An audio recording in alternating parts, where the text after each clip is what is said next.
arbitrer. Je vais un peu essayer. On appelle les chrétiens.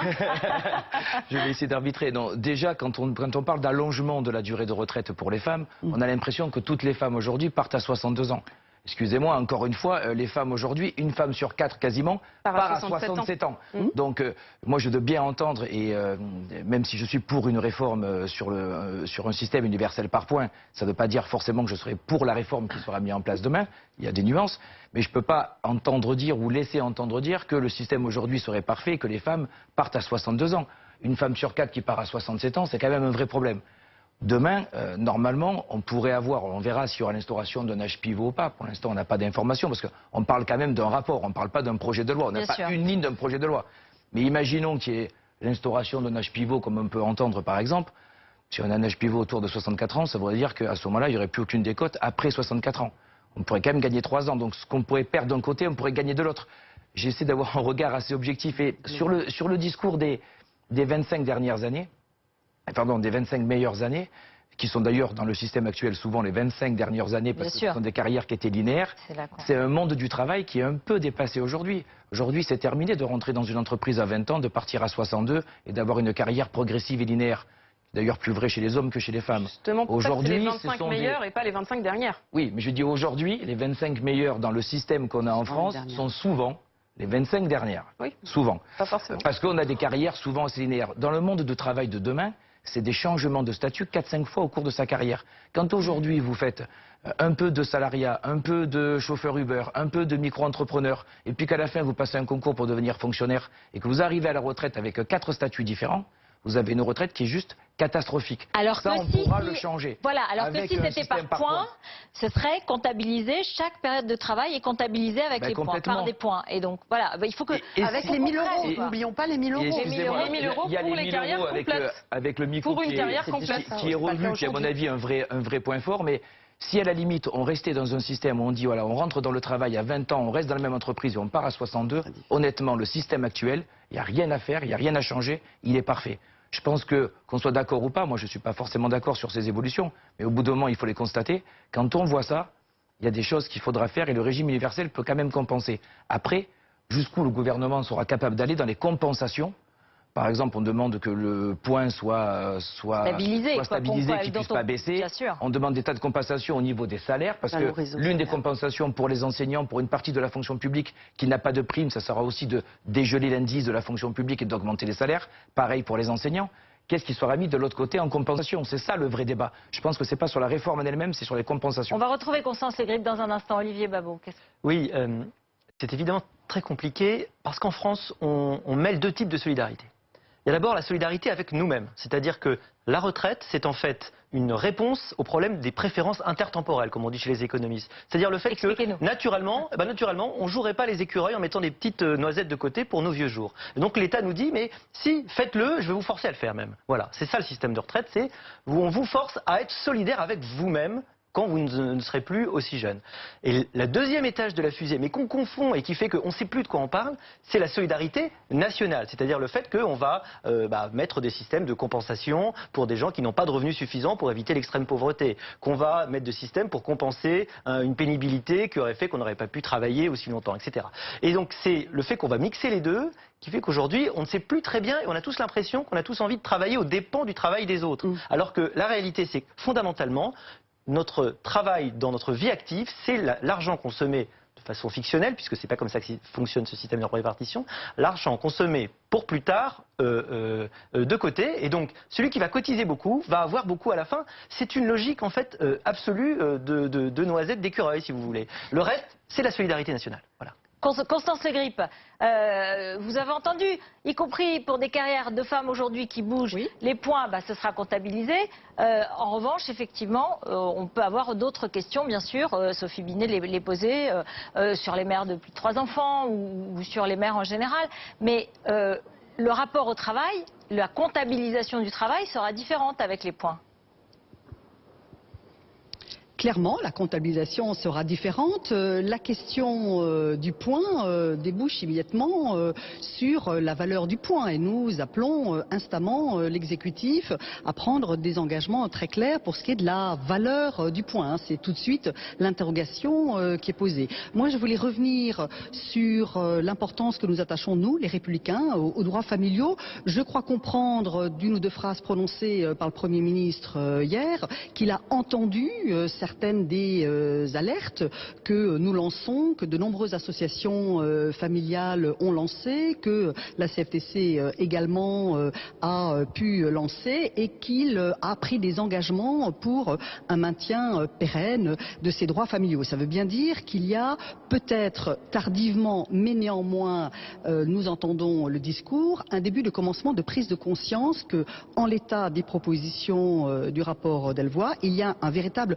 recul pour la retraite des femmes et notamment des mères de famille, les mères de famille nombreuses, mais pas que les mères de famille nombreuses. Nous serons extrêmement vigilants sur ce sujet et s'agissant de l'écart, ça a été dit je crois sur votre plateau, réel, chiffré, des pensions de retraite entre hommes et femmes, ne demandons pas au système de retraite de régler tous les problèmes de la vie professionnelle, de la vie active, du marché du travail. Voilà, il y a un vrai progrès à faire pour résorber les inégalités de salaire entre hommes et femmes. Ça n'est pas au système de retraite de régler tous ces problèmes. Le système de retraite, il doit être juste et il doit être non pas uniforme. Je reproche beaucoup au gouvernement qui n'a que ce mot de régime universel à la bouche, de confondre en quelque sorte régime universel et régime unique. Un régime universel, il peut pouvoir prendre en compte un certain nombre de spécificités. Par exemple, des régimes complémentaires, des régimes autonomes peuvent continuer à exister, même sous l'égide d'un régime universel. Et clairement, pour les femmes, pour les mères de famille, en raison de toute une série de contingences de leur vie familiale et de leur vie professionnelle, il faut prendre en compte un certain nombre de spécificités. Et par exemple, la majoration des 8 trimestres nous semble quelque chose à devoir préserver. Alors, est-ce que ça peut être préservé? Je viens vers vous, mais je vais rebondir sur le point. Parce qu'elle non, mais elle a l'air de dire que Édouard Philippe entend et que ça va faire bouger les choses. Il ne recule pas, c'est-à-dire qu'il est dans les consultations. Il voit les différents syndicats, il rencontre les différents syndicats, il entend aussi les différents courants de pensée. Donc vous dites que tout ce qu'on dit là, ce sont que des éléments qui vont bouger encore, qui vont permettre à M. Delevoye de terminer son rapport suite aux différentes consultations qu'il a également faites sur le terrain et qui ont été très nombreuses, puisque beaucoup de députés ont organisé également des réunions. Et il y aura ensuite le projet de loi. Et même entre le rapport et le projet de loi, il peut y avoir des différences. Il sera là pour trancher. Juste pour revenir sur le point, en effet, la fixation du point a toute son importance. Le Premier ministre a également dit qu'il le fixerait en discutant avec les différents partenaires sociaux et qu'il sera indexé sur les salaires, ce qui est quand même plus intéressant que sur l'inflation. Écoutons Jean-Paul Delevoye parler au Sénat et je viens vers vous, Sophie Binet. Je désespère. Souhaiter mettre en place un système qui répond à l'exigence d'équité, les mêmes règles pour tous, que la retraite soit le reflet du travail, que nous embarquions plus de solidarité et plus de redistribution, notamment vis-à-vis des femmes. Les simulations que nous formulons, c'est que les pensions des générations 80 et 90 des femmes augmenteront de 5 à 10%. Voilà. Pour Jean-Paul Delevoye, les pensions des femmes nées à partir de 1980 seront supérieures de 5 à 10% à celles d'aujourd'hui. Non mais là ça devient du grand n'importe quoi, c'est-à-dire que d'un côté on a un gouvernement qui nous dit mais notre projet n'est pas écrit, on ne sait pas, et de l'autre il y a Jean-Paul Delevoye qui nous sort des chiffres du chapeau dont c'est... C'est une simulation. Oui mais simulation sur quelle base? Donc à un moment je pense, première chose, qu'il faudrait que le gouvernement assume un discours de vérité et de transparence sur c'est quoi sa réforme, ça va être quoi son impact sur l'ensemble des salariés et publie des simulations au lieu de dire tout et son contraire un jour et le lendemain. Non, le rapport on l'a puisqu'il y a un rapport Delevoye qui a été présenté en juillet. Non mais il y en a un nouveau le 10 décembre. D'accord.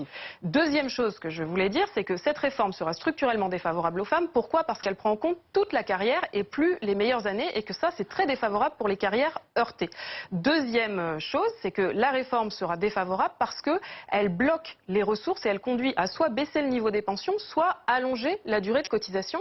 Et enfin, je crois que les Françaises et les Français méritent mieux qu'un débat caricatural. C'est pas parce qu'on est en désaccord avec votre réforme qu'on est pour le statu quo. Nous, on pense que le système actuel, il est totalement insatisfaisant pour l'ensemble des salariés, mais notamment pour les femmes, parce qu'il y a 40%, 26% d'écart de pension une fois corrigé.